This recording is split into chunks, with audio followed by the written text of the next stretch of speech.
Hi నమస్తే, welcome to KVR TV. నేను మీ KV Reddy. ఆంధ్రప్రదేశ్లో ఎట్లాంటి పరిస్థితులు ఏర్పడాయో తెలుసు కదా.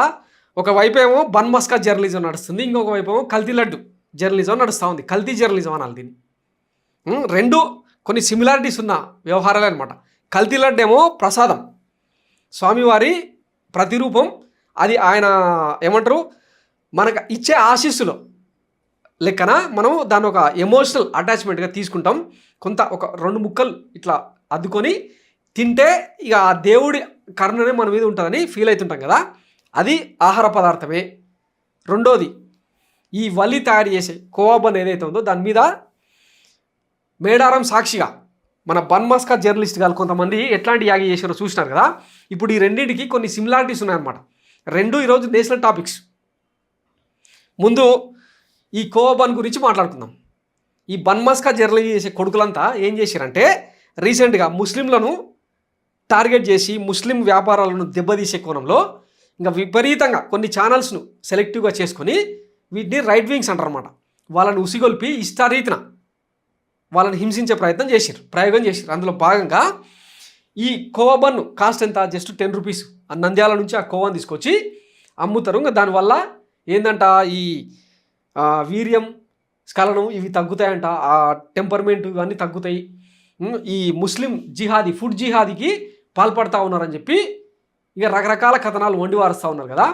పాపం ఆ రోజు ఒక్కరు కాదు, ఇద్దరు కాదు, ఒక ఛానల్ నుంచి 3 జర్నలిస్టులు, వాళ్ళ జర్నలిస్టులు అనాలన్నా వేరే సంగతి, కానీ 3 రౌండప్ చేసి మనోని హింసిస్తూ ఉంటే నువ్వు తింటావా ఇదంటే అప్పటికప్పుడు తీసుకొని తింటున్నాడు కదా. ఆ సీను ఒక్క తెలుగు రాష్ట్రాలనే కాదు, యావత్ దేశాన్ని కదిలించిందనమాట.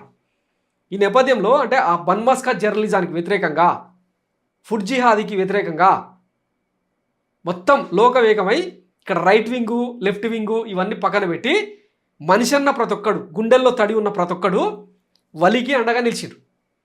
ఇది దేశంలో మానవత్వం ఇంకా బతికుంది అని చెప్పడం కోసం జరిగిన ఉదాహరణ. ఈరోజు మనోడికి ఇంచుమించు అంటే విరాళాల రూపంలో ఎన్ఆర్ఐస్ చాలామంది కూడా మనోడి నెంబర్ కనుక్కొని సంఘీభావం తెలిపి మద్దతుగా కొంత డబ్బులు కూడా ఇచ్చారు. ఇది వలి ఎవరైతే తనని తాను పోగొట్టుకున్నాడో మళ్ళీ ఈ సొసైటీ నిలబెట్టిన సీన్. ఇది పక్కన పెడదాం. నెక్స్ట్ ఇంకా మన బోలేబాబా వెనుకలో ఉన్న అలీబాబా ఈయననే కదా. శ్రీవారి లడ్డూకి సంబంధించి ఎట్లాంటి యాగి చేసారో చూసినారు కదా. ఈరోజు ఆ హెరిటేజ్ సంస్థ సంక్షోభంలోకి వెళ్ళిపోయింది. గత నెల రోజులుగా 20% షేర్ వాల్యూ తగ్గిపోయింది. అదంతా ఇంకా స్టాక్ మార్కెట్ రిగ్గింగ్. ఎందుకంటే మనకు బూత్ రిగ్గింగు, ఈవీఎం రిగ్గింగు ఎట్లా అలవాటు, స్టాక్ మార్కెట్ రిగ్గింగ్ కూడా అలవాటు. కాబట్టి కొంతమంది అంటే నాకు పర్సనల్గా మెసెంజర్లో మెసేజ్ కూడా పెట్టిండ్రు. ఏమని, అన్న ఈ చంబా ఫ్యామిలీ మోసపోదన్న, ఇంతసేపు ఉన్న మోసమే చేస్తుంది, ఇదంతా బయటికి జరుగుతున్న నెరేషను, వాళ్ళంతా బాగానే ఉన్నారు అని చెప్పినప్పుడు నాకు జ్ఞానబల్బు వెలిగిందనమాట. ఆ రోజు TMC MP Kalyan Banerjee parliament సాక్షిగా చెప్పిండు కదా, ఒక్కరోజు జూన్ 4వ తారీఖున అధికారంలోకి వచ్చిన ఒక్కరోజే 520 కోట్ల రూపాయలు వీళ్ళ జేబుల్లోకి వెళ్ళిపోయినాయి. ఫ్యూచర్ గ్రూప్ పేరుతో వీళ్ళ జేబుల్లోకి వెళ్ళిపోయింది. ఆ రోజు 300 400 ఉన్న షేర్ కాస్త 700కి ఇట్లా ఎగవాకిందనమాట. సర్రన ఎగవాకితే వచ్చిన రిజల్ట్ అనమాట. అది 100 కోట్లు ఎన్నికేసుకున్నారు, అయిపోయింది కదా.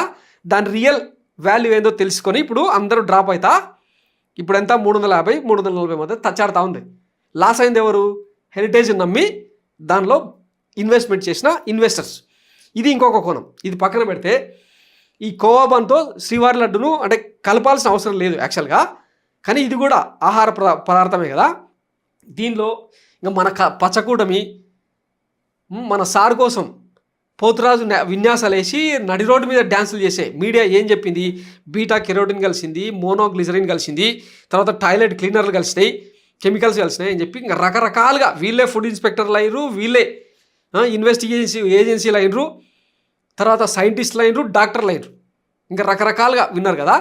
తీరా తిప్పి చూస్తే అందులో ఏమీ లేదని తేలింది. సుప్రీంకోర్టు, సిబిఐ, సిట్టు అన్నీ తేల్చినా కూడా ఎంత యాగి చేసినాం మనం.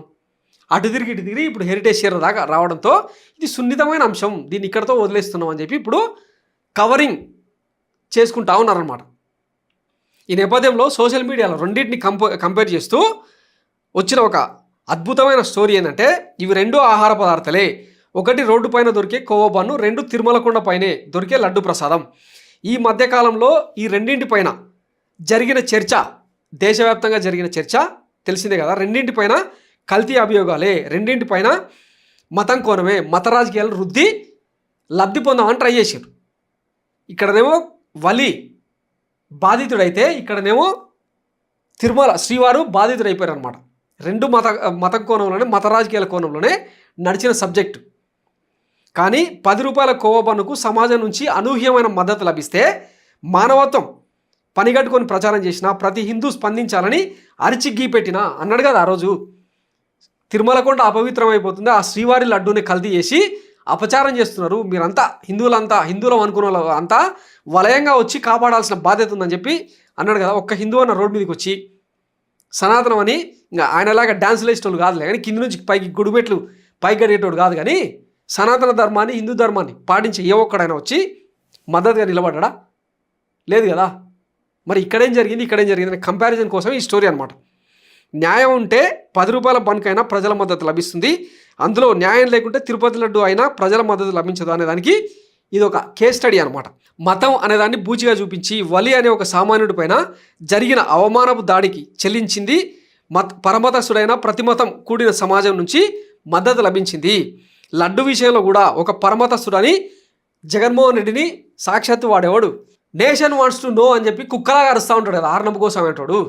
జగన్మోహన్ రెడ్డిని క్రిస్టియన్ అని చెప్పి పాయింట్అవుట్ చేసి మాట్లాడతాడు అనమాట. సో ఈయనను పరమతస్తుడి పేరుతో ట్రోల్ చేసిర్రు, జగన్ను కూడా అట్లనే బాధితుడి కోణంలో ట్రోల్ చేస్తే ఈయనకు దక్కిన మద్దతు ఇది అనమాట. ఈ అవమానపు దాడికి చెల్లించి పరమతస్తుడైన ప్రతి మతం కూడిన సమాజం నుంచి మద్దతు లభించింది. లడ్డు విషయంలో కూడా ఒక పరమతస్తుడు అని నిందలు మోపాలను చూసిన ప్రజల నుంచి న్యాయస్థానాల వరకు అతనికే మద్దతు నిలిచింది. ఎవరికి? జగన్కే జనం మద్దతుగా నిలిచారు. కల్తీ బన్ను, కల్తీ లడ్డు అని వాటిలో మతం కోణం చొప్పించి రాజకీయ లబ్ధి పొందాలనుకున్న దొంగ నాయకుల ఆలోచనని అన్ని మతాలు కలిసిన ఈ సమాజం పాతాళానికి తొక్కింది. మతానికన్నా మించి మానవత్వం గొప్పదని నిరూపించిన ఘటనలు ఇవి రెండు అనమాట. సో ఈ కంపారిజన్లో భాగంగా చేసిన స్టోరీ ఇది. సో ఎట్ దట్ పర్టికులర్ టైంలో ఒకడు బాధితుడు, ఇంకొకడు నిందితుడు అవుతారు కదా.